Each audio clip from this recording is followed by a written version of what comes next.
Quanto mais nós flutuamos junto com o resto do mundo, mais nós nos machucamos.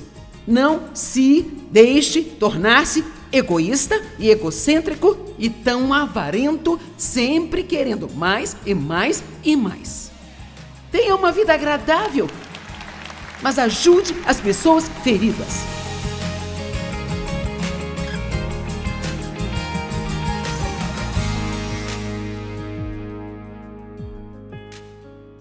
Hoje eu quero falar com você sobre a parábola do jovem rico, insensato e tolo.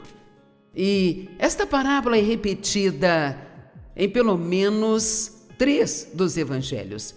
E sendo assim, acredito que quando vemos algo repetindo várias vezes, é porque é muito importante. Quero começar compartilhando uma passagem da Bíblia que não tem a ver com o que eu vou ensinar hoje, mas senti que Deus queria que eu começasse compartilhando isso antes de compartilhar algumas mensagens aqui hoje. Apenas para garantir que compreendamos a principal coisa que todos devemos estar fazendo nas nossas vidas hoje. 2 Coríntios 5:20 diz que nós somos embaixadores de Cristo. Significa que somos seus representantes e que Deus está fazendo seu apelo por intermédio de nós. Somos as pessoas que o representam. Então apenas entenda, você, aqui nesse mundo, é um representante de Jesus Cristo.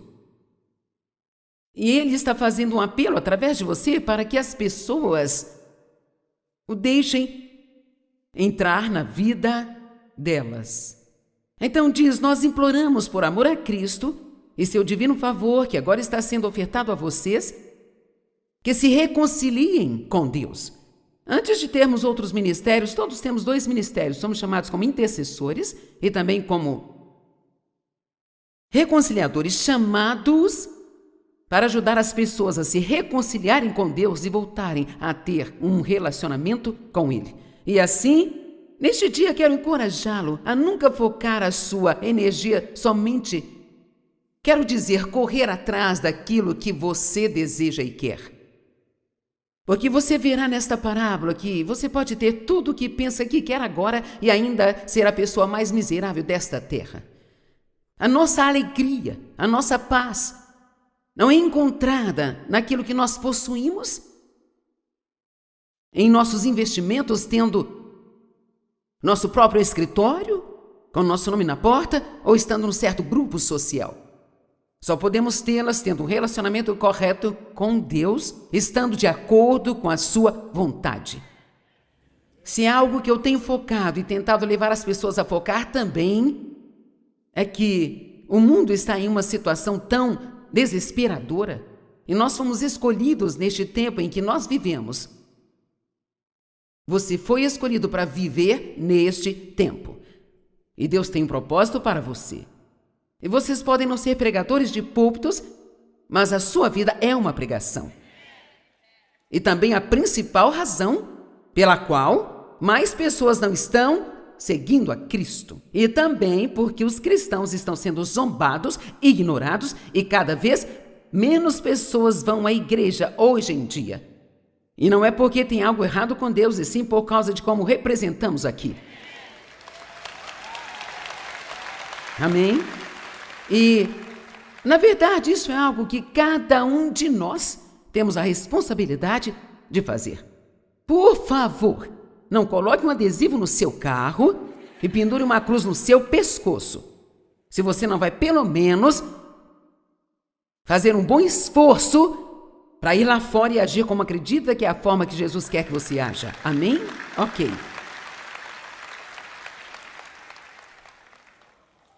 Lucas 12, começando no versículo 13.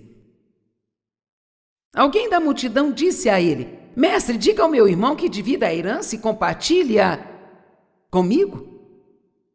Isso é interessante se você tivesse Jesus por apenas um momento e você pudesse pedir uma coisa.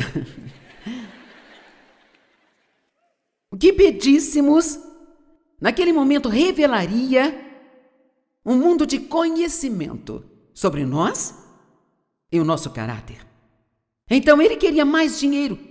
E aparentemente seu irmão tinha algo que ele não tinha, e ele queria que Jesus se envolvesse, fizesse o irmão dividir com ele. Mas Jesus disse: homem, quem me nomeou um juiz ou um árbitro entre vocês? Basicamente ele estava dizendo, não que ele não pudesse fazer isso, ou até mesmo não estava dizendo se o jovem homem devia ou não ter parte da herança, mas o que realmente estava dizendo era: esta não é a minha missão. Eu não estou aqui para dar tudo que você quiser. Tem coisa mais importante acontecendo. Então ele disse a eles: guardem-se e mantenham-se livres de toda a cobiça, que é o imoderado desejo pela riqueza e a ganância de ter mais. Pois a vida de um homem não consiste em e não é derivada de posses de abundância excessiva ou de algo acima de suas necessidades. Agora, eu quero parar, e talvez eu tenha que parar nesta mensagem com frequência, porque quando você começa a dizer às pessoas que a posição, as posses não devem ser as coisas mais importantes para elas, elas começam automaticamente a se preocupar, achando que você vai dizer que elas nunca poderão ter coisa alguma. Eu, pessoalmente, acredito que Deus quer que vivamos uma vida abundante, sabe? Você não pode ler a Bíblia e não acreditar nisso. Eu acredito que Ele quer suprir nossas necessidades, mas eu não acredito que Ele queira que qualquer cristão tenha mais do que aquilo que pode lhe dar e ainda mantê-lo em primeiro lugar em sua vida. E não importa o quanto você tem agora, se você não está gerenciando o que tem, você não conseguirá gerenciar se tiver mais. É uma falácia pensar que se você tivesse $1 milhão, você daria o evangelho. Bem, se você tem 10 e não dá nada disso, então você não daria qualquer um dos milhões. Eu posso lhe garantir isso. Aquele homem que é fiel no pouco, também será fiel no muito. Mas se você não é fiel com o pouco que você tem, são grandes as chances de você nunca ter mais, porque você não agirá de maneira diferente quando tiver muito. Vemos a história na Bíblia chamada A Oferta da Viúva.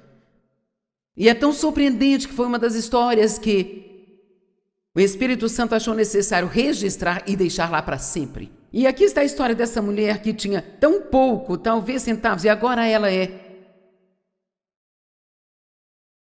mundialmente famosa e falada em todos os lugares. E não foi porque ela deu muito, foi porque ela deu tudo aquilo que ela tinha. Havia pessoas que deram mais em dólares, mas o que deram não lhes custaram nada.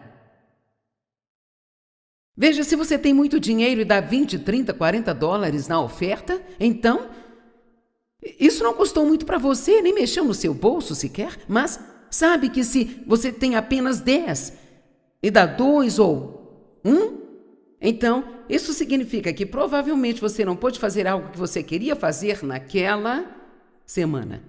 O dinheiro é um enorme teste e eu acredito que somos testados de duas maneiras em relação a ele. Acho que nós temos que passar no teste de como nos comportamos quando não temos e como nos comportamos quando temos muito. Amém? Se nós não nos comportamos bem quando não temos dinheiro, há grandes chances de não nos comportarmos bem quando tivermos a oportunidade de ter muito, mas existem pessoas no mundo inteiro que começam bem, têm boas intenções, são boas pessoas, estão fazendo a coisa certa, mas, sabe, a ganância pode tomar conta de você. Ela pode mudar você e transformar você em algo que você nunca pensou que seria. A ganância, basicamente, é um espírito que sempre diz mais. Mais.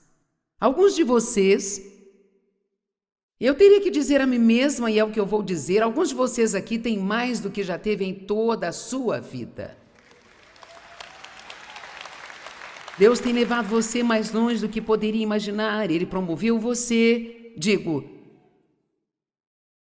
todos os problemas que nós temos aqui neste país, ou melhor, em nossas vidas, são o que o meu filho chama de problemas de primeiro mundo. Você não precisa ficar deprimido se o ar-condicionado pifar e não puder consertar em uma semana. É um problema de primeiro mundo. Amém? Estamos tão acostumados à comodidade e ao conforto que, de alguma forma, essas coisas nos afetam. Porque estão nos fazendo fracos, nos fazendo desistir muito fácil e não estamos sabendo resistir ou nos levantarmos contra nada. E para ser honesta, está ficando pior a cada dia que nós vivemos. Alguns de nós que já vivemos mais tempo, ainda vemos os dois lados disso, mas eu sinto muito pelas crianças de hoje. E o que elas irão encarar se não nos mantivermos ocupados, ensinando-lhes mais e mais e mais da verdade. Amém? Então, a cobiça é um problema. E é algo que, se você ler em Apocalipse ou em alguns outros lugares, como quando Jesus falou sobre as coisas que manteriam as pessoas fora do céu, no meio de homicídios, mentira e adultério, você encontra a cobiça. Então isso não é uma coisa qualquer. Sabe? Há muitos pecados que se tornaram aceitáveis hoje em dia. É como se eles não fossem tão grandes, mas são grandes para Deus. E a minha opinião pessoal é que nós precisamos, junto a todo o ensino que temos sobre Deus nos amando, sua misericórdia, sua graça, sua bondade e as nossas orações respondidas, penso que nós necessitamos, de vez em quando, de um pouco de fogo e enxofre, sabe? Eu estou propositalmente ouvindo sobre a doutrina do temor a Deus, porque é algo que as pessoas não... Você não ouve pregação sobre isso? As pessoas não gostam desse assunto, mas vai chegar o dia em que todos nós aqui vamos prestar conta da nossa vida diante de Deus. Cada homem estará diante de Deus e contará a sua vida. E eu espero que eu tenha algo a dizer diferente de passei minha vida inteira querendo mais e mais e mais e mais e mais e nunca me contentei. Fui egoísta e egocêntrica. A única coisa que sei sobre a ganância é que você tem que lutar contra ela. E a melhor maneira de lutar contra ela é sendo um radical e generoso doador. E não estou falando apenas de se ofertar na igreja, eu falo de cada área de sua vida, dando seu tempo, doando a si mesmo, doando orações, dando seu encorajamento, dando seus elogios e, sim, dando o seu dinheiro. Anos atrás, Deus disse algo para mim que eu não me importei. Talvez você também não vá se importar quando eu disser, mas eu vou dizer a si mesmo. Eu amo compartilhar todas as coisas que Deus fez na minha vida. Eu acho correto compartilhar essas coisas. Eu estava orando para algumas pessoas, para que Deus fizesse algo por elas, que elas precisavam. E foi isso que Ele me disse. Por que você não para de me pedir para fazer coisas para as pessoas que você mesma poderia fazer e apenas não quer?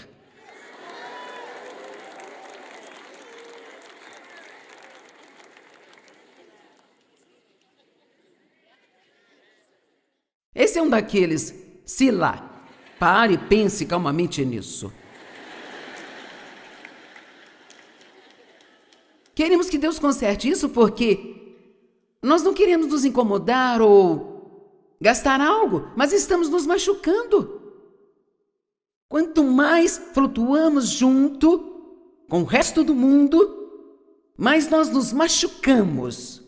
Não se deixe tornar-se egoísta e egocêntrico e tão avarento, apenas querendo mais e mais e mais.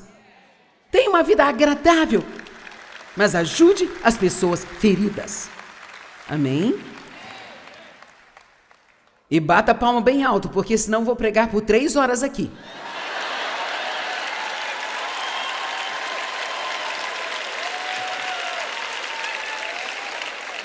Ok.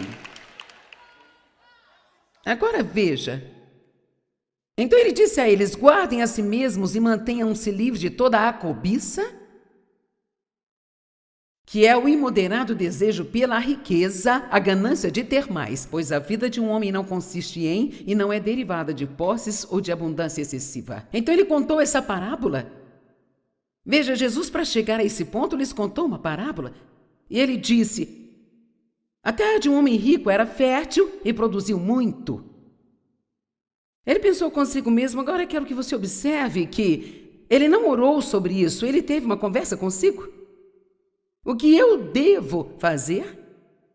Pois eu não tenho onde armazenar a minha colheita. Então, ele tinha tanto que nem tinha lugar para guardar o que ele tinha. Ele não perguntou a Deus o que deveria fazer com isso. Ele não considerou sequer abençoar alguém, mas ele apenas pensou consigo mesmo. E decidiu o que faria com todas aquelas coisas que ele tinha. Então ele disse...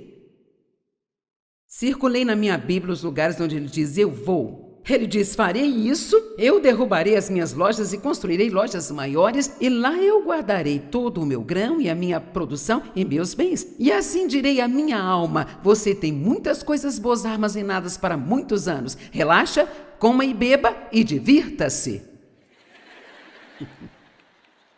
Bem, Jesus disse: seu tolo. E sabe o que é um tolo? Um tolo é alguém que perdeu totalmente o ponto certo da vida. Essa é uma das definições de um tolo. Eles perderam completamente o ponto certo da vida. É por isso que comecei com 2 Coríntios 5:20, porque eu quero saber o ponto de todas as coisas que eu ensino. Como, além de ter um relacionamento com Cristo e o conhecê-lo, é sair por aí e representá-lo para alguém que não o conheça ainda. Do contrário, não há sentido em nada disso.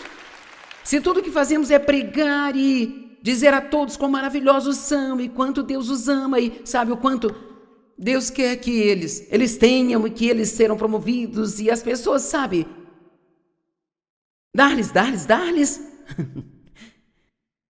E eu posso entrar nessa armadilha. Todos nós podemos entrar nessa armadilha. E eu estou lhe dizendo, a ganância é um monstro. E ele pode se apossar de você. E é possível que você, tendo pouco, você seja mais generoso do que, às vezes, quando você tem muito.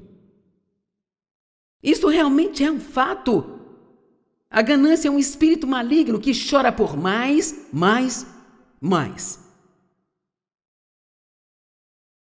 Ele disse: seu tolo, esta noite os mensageiros de Deus exigirão a sua alma e todas as coisas que você preparou, de quem elas serão. Sabe, a Bíblia diz que um homem bom deixa herança para os filhos dos seus filhos. E eu acho interessante que ele não diz seus filhos, diz para os filhos dos seus filhos. Penso que se as coisas estão funcionando corretamente em nossa vida, nós viveremos tanto tempo que os nossos filhos já estarão ficando velhos e eles já terão seu próprio dinheiro pelo tempo que terão trabalhado, que o seu dinheiro acabará indo para os seus netos. Mas deixe-me lhe dizer algo. Você pode trabalhar a vida toda fazendo o máximo que puder. Muitas pessoas o fazem para aposentadoria, sabe? Querem ter certeza de que não terão preocupações quando se aposentarem. Isso é sábio, você quer se preparar para o futuro? Mas muitos fazem tudo isso e então se aposentam e morrem um ano mais tarde. Então, você quer aproveitar o que você tem agora, enquanto você vive para aproveitar? E então, aqui também em Eclesiastes, o ponto é visto muito claramente.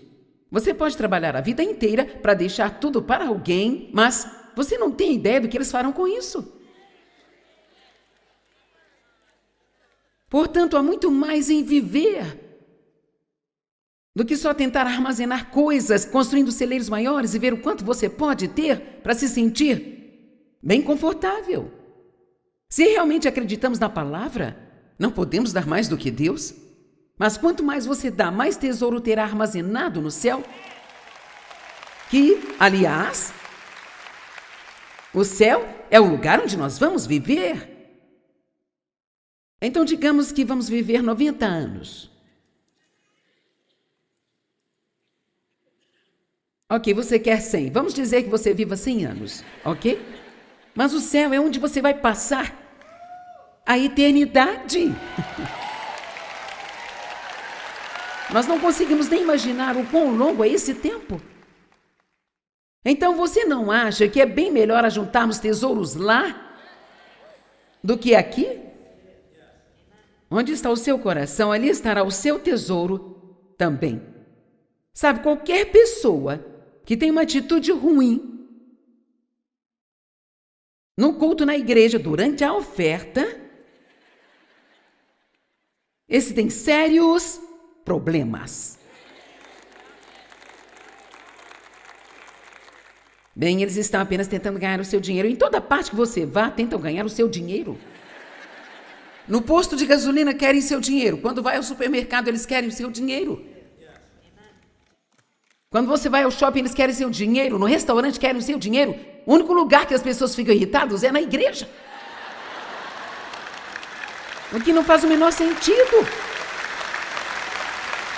Vamos lá. E nós precisamos entender de uma vez por todas que esta é uma coisa demoníaca que Satanás faz, porque ele não quer que o evangelho seja financiado e pregado.